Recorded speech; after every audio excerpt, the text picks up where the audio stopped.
¿Y por qué es transcultural? Bueno, justamente porque a partir de las diversas culturas que estudia la antropología, lo que trata de buscar el antropólogo o la antropología es cuál es el nexo entre todas esas culturas. Y el nexo puede ser algo que sea universal, común a todas, o las cosas que son comunes a todas, y aquellas que son particulares de cada cultura. ¿Entiendes? Es como que hay una tensión entre lo particular y lo universal en cada sociedad. Y el antropólogo trata de ver eso. ¿Eh?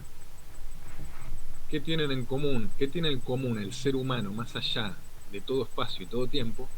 ¿Y qué cosas son particulares en el espacio y en el tiempo? Por eso es transcultural, por eso el desarrollo es transcultural, porque yo no puedo saber qué es un ser humano si no lo estudio en toda su diversidad a partir del espacio y a partir del tiempo.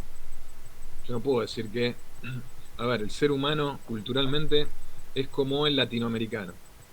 Si no conozco los anglosajones, si no estudio los anglosajones, o no estudio, a ver, digamos, un habitante de Siberia.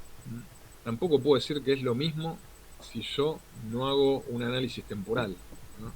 Puedo decir que el ser humano es lo mismo hoy culturalmente que hace 100, 200 o 1500 años. Entonces, para que yo pueda concebir o tener un concepto cabal de lo que es ser humano, que es lo que estudia la antropología, el ser humano en todos sus aspectos, tengo que saber primero cómo varió en el espacio y cómo, mejor dicho, cómo varía en el espacio y cómo varió en el tiempo. ¿Hasta acá alguna duda, alguna pregunta sobre esto? Si no, continúo. ¿Algún concepto que quieren que repita? ¿Algo que no quedó anudado de este cuadro? Dígame.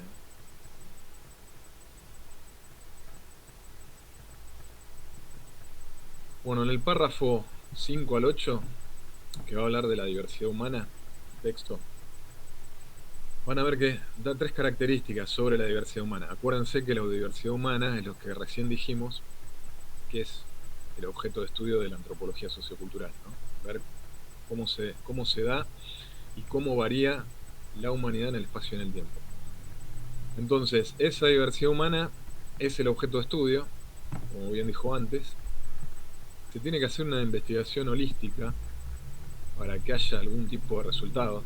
¿Se acuerdan cuál era la investigación holística según Valls? Que ponía en ese triángulo lo que es cultura por un lado, por el otro lado la biología y por el otro lado el medio ambiente. Bueno, este tipo de holismo que propone la investigación sociocultural es parecido porque en realidad está integrando distintas partes, como las del triángulo que proponía Valls, pero al interior de cada sociedad o de cada cultura. Entonces, ¿cómo sería el interior? Bueno, cada cultura es un sistema de partes interrelacionadas. O sea, un sistema, por definición, son partes interrelacionadas que se tienen un feedback, tienen, digamos, una retroalimentación entre todas y con eso forman un todo. Por eso es un sistema. Entonces, ¿qué dice justamente la antropología cuando tiene que hacer una investigación holística dentro de una sociedad? Bueno, tiene que estudiar su sistema cultural. Y su sistema cultural es todo lo que hace el hombre, pero si lo vamos a dividir en grandes bloques, sería la política, la economía, la ciencia, la religión, la lengua, el arte, deporte, ocio, todo lo que es el mundo humano relacionado en esos grandes conceptos a nivel macro, bueno, eso forman un sistema. Y todo eso está interrelacionado. Entonces, un antropólogo no puede hacer antropología del arte si no tiene en cuenta la parte económica.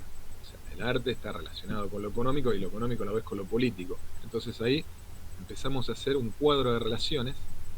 Por eso, aparte de holístico, es relativista, porque está relacionando cada parte dentro de un todo.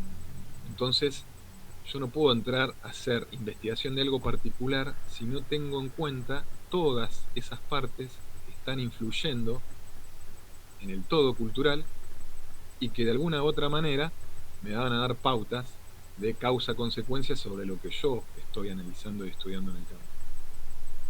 Díganme si es muy complejo como lo estoy diciendo y voy bajando, voy haciendo degradé, o voy tirando cambios hacia atrás para bajar el nivel conceptual y que ustedes puedan acceder y entender esto.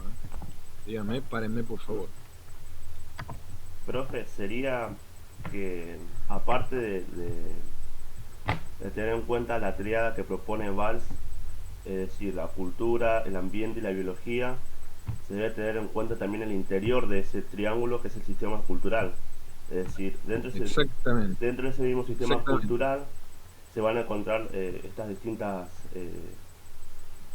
como usted dijo, redes que se interrelacionan, puede ser la economía, el arte, eh, exactamente. política. Mirá, te hago el camino, te hago el camino. Imagínense la holística más general que hace la antropología. La holística más general que hace la antropología es esa que nombra Valls, ¿no? O sea, biología, medio ambiente y cultura. Ahora, la que está proponiendo la antropología sociocultural que se dedica a la cultura es en ese punto o en ese vértice de ese triángulo que es la cultura, hacer exactamente lo mismo con cada una de las partes que forman esa cultura. O sea, arte, religión, política, ¿eh? Economía, como decía recién, estaríamos haciendo, digamos, un acercamiento a esa punta del triángulo que sería la cultura y haciendo exactamente lo mismo, pero a nivel más pequeño, a nivel solamente de esa parte del triángulo. Lo mismo podríamos hacer con la biológica, lo mismo podríamos hacer con eh, la medioambiental. ¿Eh?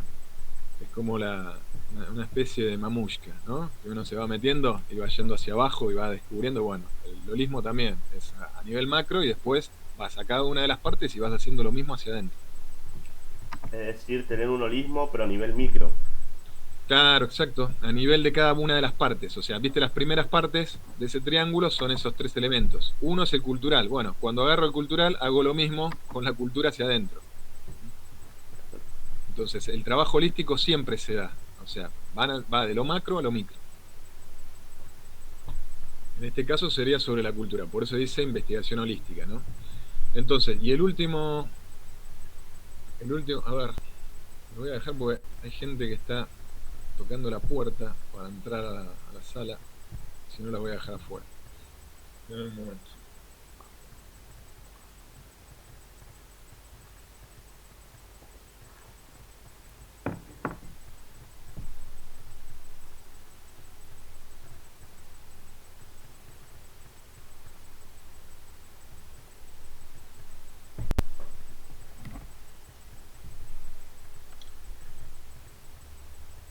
Bueno, volvamos.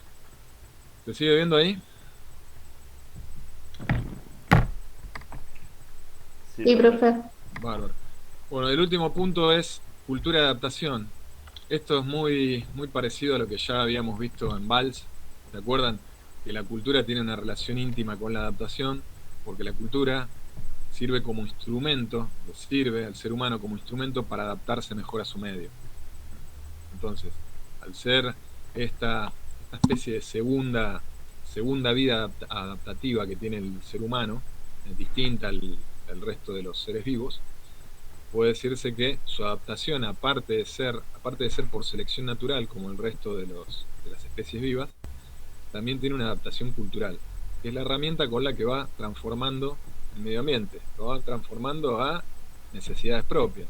O sea, no vive a la intemperie, construye casas y esas casas están dentro de cierto cuadro, o mejor dicho, ciertas cuadrículas de cuadra, y eso a su vez funcionan dentro de un partido, dentro de una ciudad, etcétera, etcétera. O sea, están construyendo o están recreando un mundo totalmente artificial que antes no existía en la naturaleza, pero para su propio beneficio.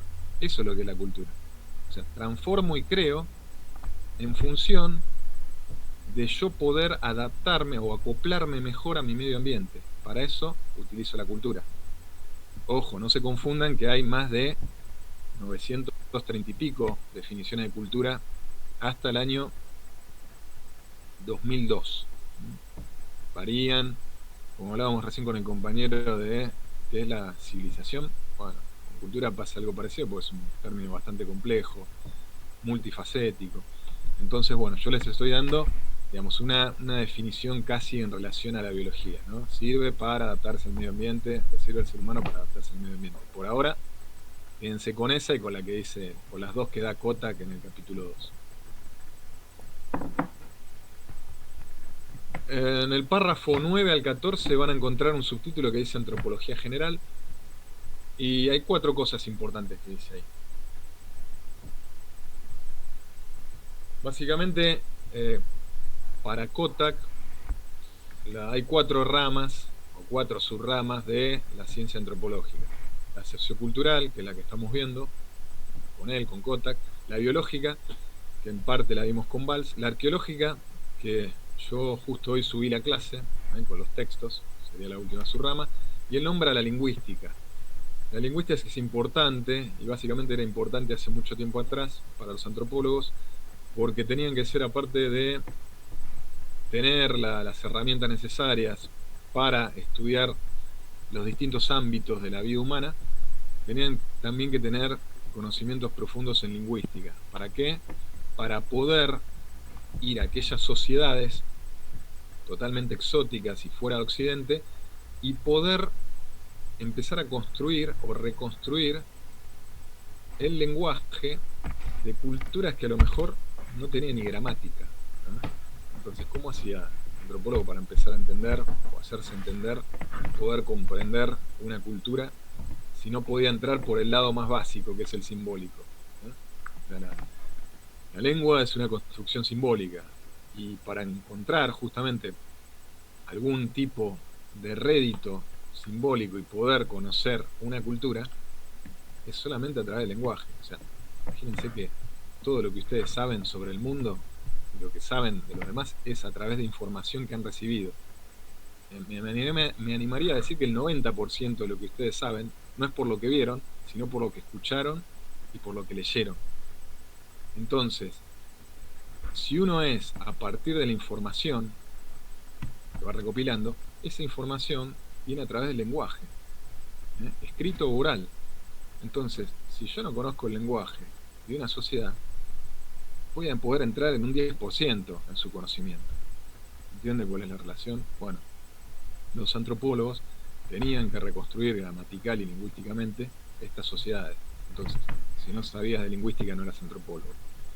Conclusión, Kotak dice que la cuarta rama de la antropología es la lingüística, que nosotros obviamente no la vamos a dar. Transformaciones, bueno, esto tiene que ver con que la antropología, una de las cosas que estudia son el cambio de la vida social y las costumbres, ¿no? Aparte de ver la diversidad, lo que intenta ver es cómo esa diversidad va cambiando en el tiempo y cómo esa diversidad a lo mejor en un mismo tiempo sincrónico es distinta en distintos países del mundo, por ejemplo. Ahora con la globalización no es tanto, ¿no? Pero, digamos, los cambios son distintos, o la globalización, cuando llega a ciertos lugares, cuando llegan rasgos culturales que son universales, según a qué lugar, a qué país, a qué sociedad llegan, comienzan un proceso de hibridación. O sea, son híbridos. De lo que llega acá no es exactamente a cómo llega en Etiopía o como llega en Estados Unidos, ¿no? O sea, las valencias culturales, que son universales, no se practican de la misma manera o se entienden de la misma manera según la cultura donde llega. Sin ir más lejos, podemos ver, a ver, los programas de estudios que vienen desde el exterior, cuando quieren aplicar, no sé, en la época menemista, habían traído el modelo de secundaria español, que había fracasado allá y acá lo trataron. Bueno, vos no podés, sin conocer una cultura, sin saber cuáles son, a ver, sus resortes más íntimos, a nivel económico, a nivel infraestructura, a nivel capacitación de los docentes, a nivel costumbres y tradiciones del estudiantado argentino. Bueno, puedes traer un enlatado de afuera y meterlo como sardina, porque se te antoja que allá funcionó y acá también va a funcionar. No, ahí haría falta un estudio antropológico, por ejemplo. para ver si esta cultura, si se puede acoplar a eso, de qué manera y en qué aspectos. Si puede entrar algo, si puede entrar casi todo, o directamente eliminarlo y pensar en un proyecto o en una conformación programática totalmente distinta. Pero eso primero hay que estudiar la cultura que va a recepcionar esos paquetes que vienen de afuera y que a veces son globales. Ahora estaban intentando hacer algo parecido con el sistema de educación noruego. Quería implantar algo, antes de la pandemia al menos, quería implantar algo parecido. Y los debates, bueno, pero ven más o menos por dónde va. El hecho de que el cambio vaya dándose paulatinamente en el mundo no quiere decir que esos cambios sean idénticos o se adapten de la misma manera en cada una de las sociedades. Y eso también lo tiene que ver un antropólogo. Cómo es que se adaptan y cómo es que rechazan ciertos rasgos o ciertos comportamientos que son universales. Y eso tiene que ver básicamente, ¿saben con qué? Con la historia que tiene particularmente esa sociedad. Porque la antropología y la historia, en muchos lugares van casi de la mano. Pasamos al tercer punto, liminalidad. Esto después, no se preocupen, ustedes traten de ir anotando lo que yo voy diciendo en relación a cada uno de los puntos. No se preocupen por lo que dice el PowerPoint, porque yo después se lo subo al campus. Todo esto se lo subo al campus. Liminalidad. La antropología es una ciencia de límites, básicamente. Y siempre está marcando los límites entre lo universal y lo particular, y lo cultural y lo natural. O sea, por eso discute los límites. Uno de los límites, digamos, casi de origen de la antropología, tiene que ver con el eslabón perdido, ¿no? ¿En qué momento, digamos, la línea directa de hominización hacia nosotros, ¿no? ¿En qué momento, digamos, el género Homo surgió y se dividió o se escindió de los primates superiores? ¿En qué momento? ¿A partir de qué linaje? ¿A partir de qué individuos? Bueno, nunca se llega, obviamente, nunca se llega. Cada vez se trata de estar más próximo a eso. Pero es casi prácticamente imposible hacer eso, porque